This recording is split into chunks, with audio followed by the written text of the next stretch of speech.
What is up, Blood?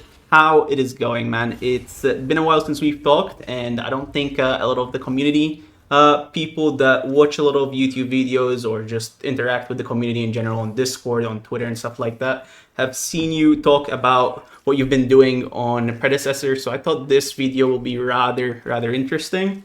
And also, just in case people don't know who you are, if you could explain to them what you kind of do in the Pred space. So Bloodmordius. Some do know me as my actual name, Declan. I've generally been around for quite a long time in terms of the Paragon Pred scene. I played Paragon before to more of a competitive level, and ended up joining the Predecessor team later down the line when Robbie acquired me.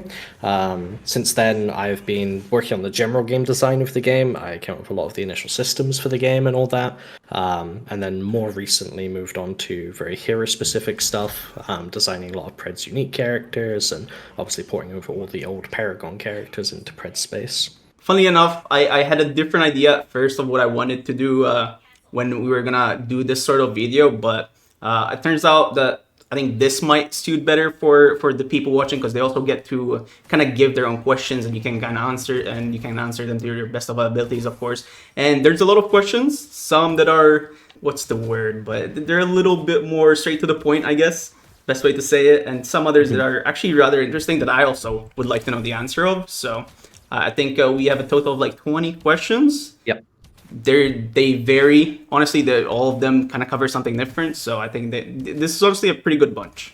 Yeah, sounds good. Before we start with the questions, it's going to be split into two parts. It's going to be a long video, so you guys are going to see part one today, and you guys are also going to see part two tomorrow. So stay tuned for part two if you are interested. Let's get right into the questions. I'm going to start with number one, which is from Pete2989. He says, I'd like to hear about how they go about designing characters and what comes first in a kit. Is it the role, the actual model design?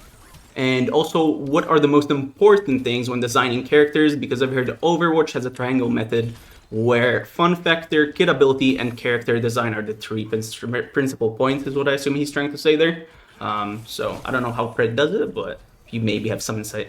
Yeah, I mean, there's many different ways that you can start designing a character for a hero-based game, whether it's a MOBA or more of a hero shooter like Overwatch and stuff.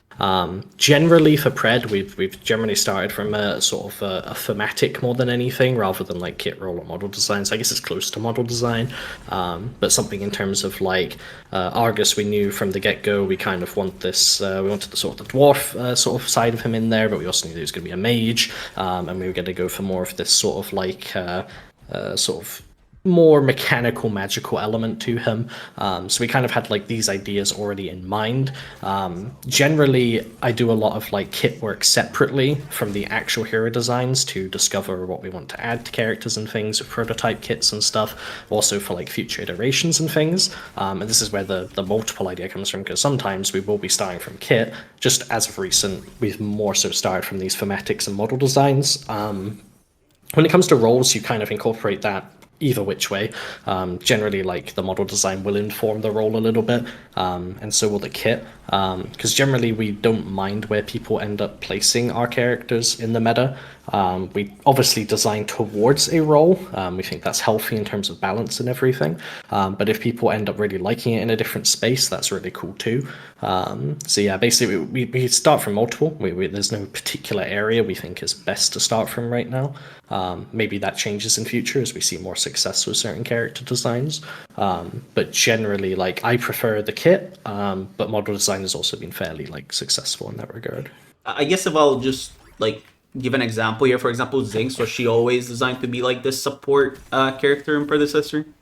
When it came to Pred's design, yeah, we knew exactly what we wanted to do with Zinx from the get-go, mainly because of the idea that we needed more supports in Pred. Paragon characters, there weren't really many of them across its entire lifetime, like dedicated supports and such.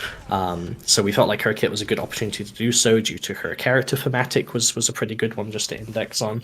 But also in terms of like the assets we had to utilize to then make her kit, and what we had to make became a little bit more lightweight than what we would have to do to other characters to move them to support.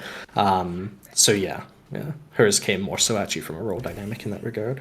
Yeah, it's pretty interesting. We'll move quickly to the next point because we have 20 to go over. So, Dude252 said, I would be interested to know which role is the hardest to design characters for. Support seems underrepresented, as you kind of just did with the Paragon stuff. Yeah. So, I wonder if that's the answer that might be support. I don't think support is the hardest. It's definitely tricky. There's a lot of hard things to do with support in terms of I think making some generic like fill the hole supports your like enchanta like zincs and stuff isn't too tricky to like sort of get right.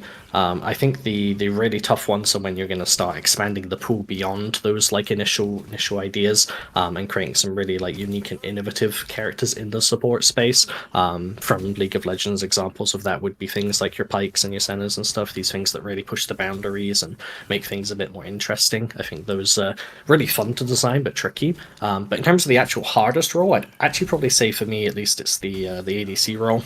I think these characters are really tricky to get right for multiple reasons, particularly in Pred. One, perspective tends to dominate a lot of the way the abilities can come out, which is like something I can talk a bit more about later. But the trickiest part mainly is that the power budget per Pred character is not extremely high as of current. When you think about the amount of mechanics in the kit, we're still early days, so we have simpler characters in general. And as we like slowly power creep that through new characters and stuff, and rework old characters, that will get better. But for the meantime, it's hard because basic attacks take up a lot of stock. When you have powerful basic attacks, they inform a lot of what the rest of the kit can do. And if you add like a dash onto an ADC for a good example, like Kira, like Twin Blast and stuff, that can be a lot of power. Just having an ADC that can dash within our space. So it's hard to give them much more beyond that without making them feel bloated or overpowered. And that's where it's like hard to add like utility and stuff. Like early iterations of Skylar did have like a root on her Q, for example, and it's pretty cool in how it works with the play pattern and everything. But the other characters just don't have the power budget to like keep up when these characters have all these extra mechanics to them or strength through these mechanics. So that's where it becomes really tricky. All right, let's move to question 3 by Adam Stephens. He asks if they create characters with roles in mind, or they create the kit, then find a character to fit it with it, perhaps. Yeah, I guess I mean I kind of lightly answered this before, but essentially like we usually go kits first, preferably, rather than create it for the exact role. Usually find like a really fun gameplay pattern. The idea is that we want to have enough kits in our backlog that we've prototype tested and things like this, that if we need to make release a character for a particular role at a particular time, we can then pick a kit that would most likely suit it best. Generally, it's good to have a good idea of the type of role this character would fit in, because obviously we create kits to classes for sure if we want like a mage or we want an assassin, things like that. We definitely create the kit more towards that. When it comes to the role, that's more about like what happens during the development of the kit and post kit, where we'll then decide like what's best to balance this character around in terms of like, does it need particular sustain mechanics for jungle, or does it need a particular ability to help it like lane properly or anything like that, wave clear because it's going to go mid lane, things like this Right. start to come into account, but that's usually later in the design. I guess then adding on top of this question, because you already kind of covered it, how do you feel when you change a character's role from what it was in Paragon? Are you like thinking, hey, the old community, the Paragon community is not gonna like change, I guess, but like how do you kind of balance that, or where do you come from in that regard to be like, I want to please everyone, but I also want to make this kit better than what it was in Paragon? Yeah, so we try not to deviate too far. Obviously, Zinx as the recent example is the biggest deviation I think we've done, where she was a bit more offlane oriented. She could play carry, she could play all sorts of different roles for her old kit. But Feng Mao's a we'd little have different issues too, right? coming over, yeah, and yeah, Feng Mao we sort of more shifted his class to assassin, which then definitely pushes him more towards like a jungler than an offlaner. You don't typically see assassins more so on the offlane, but then again, a lot of people do play him offlane in our game as well, and find success with it, so that's really cool too. So yeah, we do try to shift the character a bit, but we never want to take it too far from what the original character fantasy was. I think Zinx is the only extreme we've done that with. Generally, we really try and respect what the Paragon hero itself was and try and enhance that vision rather than like recreate the vision from scratch. Zinx really was just that unique case where we needed to fill that support role. Right. So Mud says, "What was the most fun to make and produce to the public?" And I guess I want you to give me two answers. One which is like a predecessor hero, and one that is also like meta original. Yeah, it's quite tricky to say. I quite like a lot of the characters we've made, which obviously biased because I made them. But in terms of like the uniques, I would probably say at least my favorite is probably Zaris in terms of the ones we've made. I think the fun thing at Zaris a lot was generally the journey of how we got to his final design.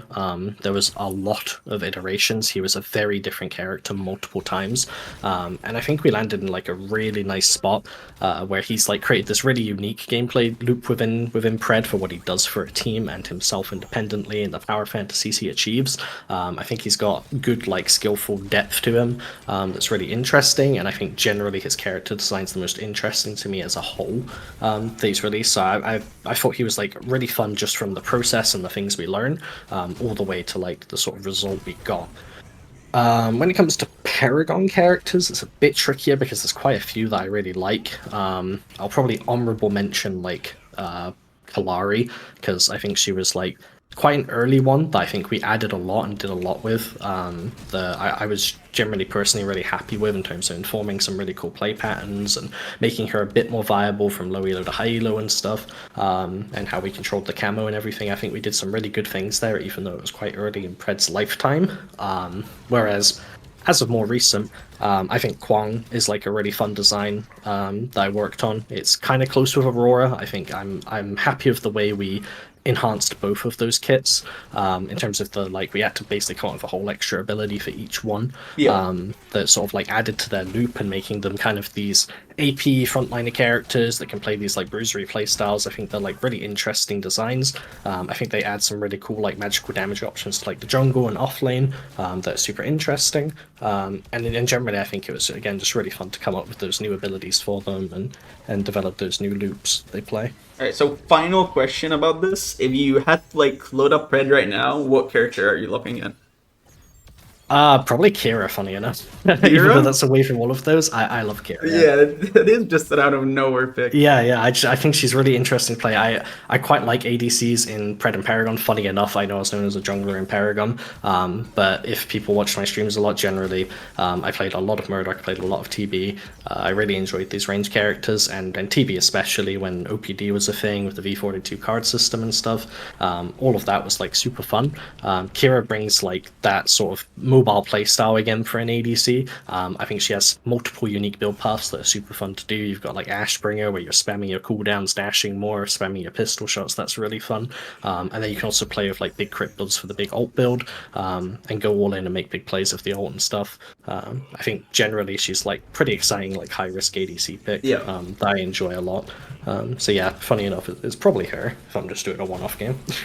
I don't know how to say this name, but Ole. He asked, "Why are most of the characters humanoid?"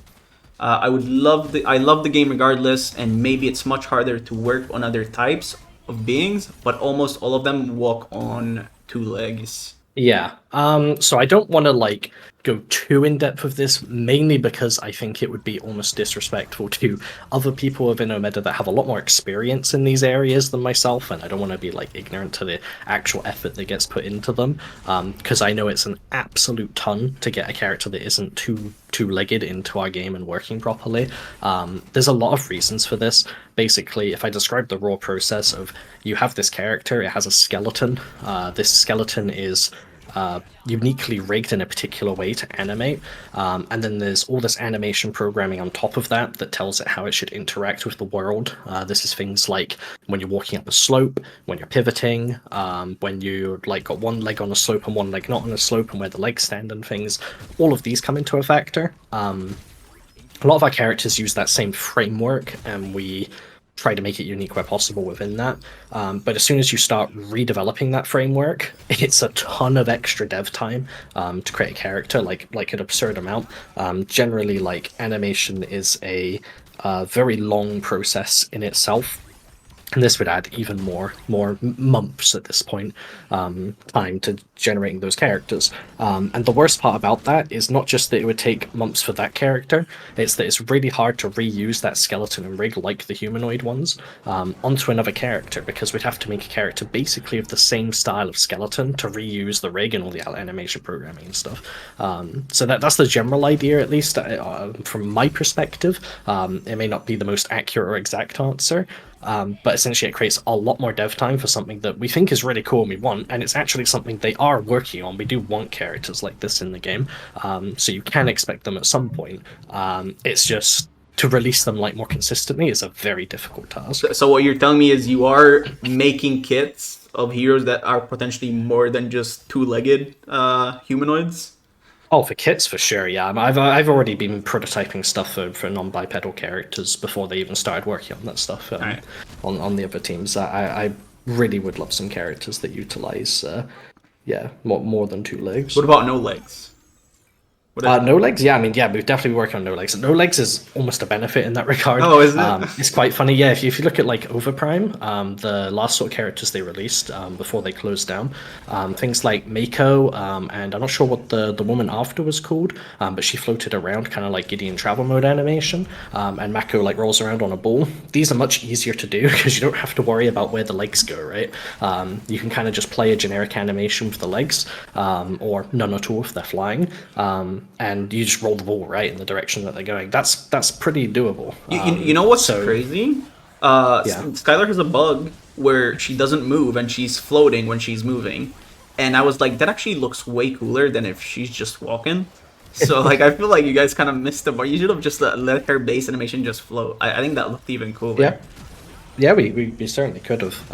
Like I said, there's definitely, we'll be making characters with no legs. There's some cool alternatives. There's lots of things you can do, whether it's just generic like floating robots and stuff, or hoverboards, or whatever, right? There's loads of ways you can do no-legged characters. So there will be a bunch of those, because as I said, they're animation-wise, they're easier to produce, which cuts a lot of dev time, so it'll allow us to maintain good release cadence whilst producing all these characters. All right, let's move to, I think this is question number 6. I'd like to know if Deadlock changed anything with hero design. It's the hot new MOBA. It has to impact their thinking. Somewhat. Yeah, I mean, it definitely does. I think any hero-based game, or even RPG or third-person game, even, is something to look at. I believe that you can pull ideas and inspiration from any part of gaming that's somewhat related to your game. It doesn't have to be a MOBA. With Deadlock being a third-person MOBA, that's obviously somewhere we're going to be looking at. Generally, we've always and already been thinking about like how do we add more verticality to Pred in like a healthy way, and Deadlock has shown some like pretty good ways to do that. There are some mechanics that we really like. There's some that we are not as keen on and stuff. We think there's like lots of good stuff. Some of it has some bad. And generally we can take inspiration from that for like future characters. We are looking at blanket changes to the game that isn't just hero specific, that could like reinforce base gameplay and make that more exciting, particularly with that vertical element. Might have a question regarding that down the line as well. Yeah, of course. Yeah. Because I'm pretty sure somebody also mentioned that if we go to the next question, maybe it might be it. The Traveler asked, will there be a future focus on more vertical heroes like Skylar, or will they focus more on ground-based combat? As I say, I think generically a lot of characters, even if it's revisiting old ones, we might be looking at that kind of thing. Skylar was pushing the needle quite a lot in terms of it was more of an extreme test. Like when the character was initially pitched, it was very much like jetpack ADC, right? What does that look like? And that's the beginning point of how we actually ended up getting to Skylar. And there might be more characters we get to that push that far.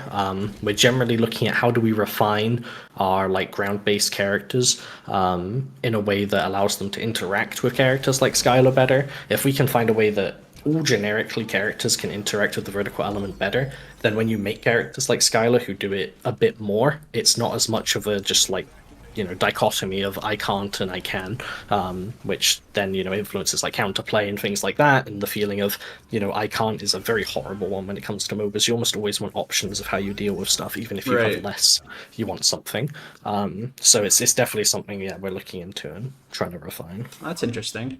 Juicy also covers something similar, but it's more about the map. Are there any plans to add things on the map, like new objectives or more verticality options? Yeah, definitely more objectives. We're definitely looking to add more elements to the map that are more dynamic or interesting, or just generally things to do.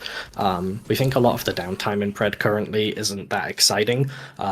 Where you in a third-person game you can't just look around the map, see what other people are doing. You can't make as many strategical and informed decisions based off that information and things. So you generally need even more stuff to occupy yourself. And in general, we think it would just be a benefit generally. So we are looking at more stuff to add to the map very soon, even. That'll be interesting. When it comes to verticality, this just ties into the hero stuff. End of the day, it's like base gameplay informs the map, which informs the hero design. And when it comes to that like base gameplay, because we might shift that around a bit, that might shift the map around a bit, right? And we might change up verticality there, and then that will inform how the heroes interact with that verticality and more sort of gameplay we're wanting to provide for players. Generally, I think there's a good consensus of we want more vertical options in the game and things like that, for the map and for characters, and that's something we want to push towards. We just want to do it in a healthy way that doesn't disrupt the current game, because obviously if you just shove it all in as fast as you can, the current live service game will just completely crumble. Right. Yes, that's a funny question. X asks, I would ask him if he was high when designing Skylar. Were you high when you were designing Skylar? Definitely not. Every decision was made with yeah, I'd say cognitive thought behind it. Obviously, new release, new character. It's gonna feel quite oppressive to play against pretty much always, because that's the way balance tends to shift for them. Trying to make sure they're a decent experience. As we can see, like she maintains a decent win rate currently because people are still picking her up. Whether she's a bit too strong or not, once people have learned her, we've yet to see that. But yeah, mechanically, she obviously, as I said, she pushes the needle quite a lot. She's on that egregious side, so I do understand where frustrations can come from. Not every character can interact with her, where that can't factor comes in, and that's not that fun. But yeah, generally, I think that her addition shows that we can start pushing characters a little bit further. And if people enjoy playing characters like Skylar, then we can provide more Skylars, basically, right? Yeah. And more interesting characters that are exciting, The- rather than more Narbashes, for example. Yeah, I mean, we were talking about this before we even started the recordings, where we were talking how like the new heroes have a bit more of a loaded kit, right? But it's not because they're actually like loaded in general if you compare it to other MOBAs. It's because the older Paragon kits are not as loaded and they're pretty. Well, I guess basic is a harsh way to say it, but they don't have enough in them to give them a lot of options when playing, and it just feels a bit Yeah. too more linear to what compared to what Skylar can do, right? And I think that's something that people don't realize, and it's like if we got more Skylars, if the older kids also got the Skylar treatment, I think the gameplay would feel better just playing those older heroes as well, right? Yeah, and in general, it's not bad to have some like simpler characters and stuff. I don't think that that's necessarily a bad thing to have. Just generally, when you have quite a lot of them, the sort of idea of how you engage people and stuff, there's a little less depth to it per character and per interaction, which exponentially makes the game feel a little bit more repetitive in the interactions you're having character to character, which isn't as exciting. And generally, in order to make these characters strong, you have to bump their numbers up a lot. Like a lot of what you'd actually end up doing to Skylar if we were going to nerf her now is not take away mechanics, obviously, would be more nerfing the numbers and making her numbers more tame. But obviously you don't want individual abilities feeling too bad, and that's where this whole idea that other characters probably just need more stuff to keep up, rather than taking stuff away from her, because her kit is designed with everything together in mind, to work well, and you don't want to have to like strip pieces of that out where she doesn't feel as fun to play, regardless of balance. So Yeah. that's what we're aiming towards usually. Random Anvil asks, of the Paragon characters that have been out for a while, would you do anything different with their kits if you were if you were releasing them now? For example, he says Gideon Portal. Quite tricky to say. As I said, we'd like to look at these characters more. They're not something I've looked a ton into. I've more been looking at characters that currently do lack a lot of counterplay. Is the big word I've been focusing on in terms of like what can you do when this character's Would like you name performing its somebody like moves. that? Yeah, Countess is a really good example of one, No. right? She's got targeted dash towards you, targeted ultimate. Her R&B and E are both AoEs that are pretty much guaranteed to land once she's on you. Yeah. This means that her balance, the way that Ray has to go and approach balance, he leads that stuff, is that her numbers have to make her play for multiple rotations to kill you, which isn't necessarily bad, but seeing as she's got this kind of like assassin character fantasy to her, that's not the most exciting. In terms of you, it's very hard to actually blow an individual up unless you get fed or do a lot of things beforehand, which then on the other receiving end, right, doesn't feel good to interact with if she is doing so. So she's kind of a tricky one in that regard, where if she had more things that had counterplay to them in terms of you can avoid them, or you can have some preconceived notion of how you don't put yourself in a position to get engaged on by her with these abilities and stuff, then generally that would be positive in my mind. And those are the things we'd like to push towards. The characters that lack those elements, we want to provide more. And the characters that also just have abilities that are really straightforward in the sense that it's not that they're just easy to understand, but they're really easy to master, and therefore there's not much you can gain from playing the character over and over again, right? I think generally a lot of characters should be rewarding when you play them for 100 plus games, even if they're simple. Something like Narbash, for example, we tried this a little bit with its passive, trying to make it this sort of mechanic that seems a little convoluted, but once you understand it, makes you like go that extra mile with Narbash and min-max him a bit. We want more things like that, but trying to provide them in a way that's simple, basically, and easy to understand. Yeah, we'll be looking into that as well. I think maybe I'm a bit biased here, but the most I hear of like characters needing some sort of rework are probably like mages with like you have Mori, you have Yes. Gadget, you have Bellica, and I feel like a lot of people are Faye, turning. I don't think Faye as much, but because I I do hear it guess a lot. you do. You actually hear Faye a lot. Yeah. Please don't Yeah. touch Faye. She's my favorite. Please, please, blood. But like I think the others, like the three I mentioned, are a little bit too straightforward, I guess. So I don't Yeah. know. Yeah, they could use a little bit more depth.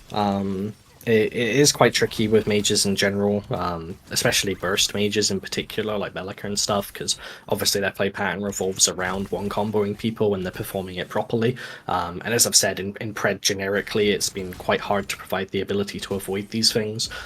So the more we can provide the ability to avoid these things, the more we can make these things feel really good when you land them, and satisfying. So I think that will help. And then you can provide more mechanics, more damage, more depth. To each character as well to reward like the way you output your abilities. That makes sense. I think Bellic is a good example. Yeah, that makes sense. You know what also makes sense? It makes sense that you tune in tomorrow for part 2 of this interview where we answer 10 more questions that you guys have asked. I want to thank you all for watching part 1. We will see you guys tomorrow for part 2, but let me know in the comment section down below what you guys think about what you heard. If you agree or disagree with something that Blood said or even I said when talking to Blood. And again, don't forget to tune in to part 2. It will come out tomorrow at the same time that this video came out. I'll see you guys tomorrow for another Predecessor video, which is part 2 of this interview. Peace out, gamers, and have a good one.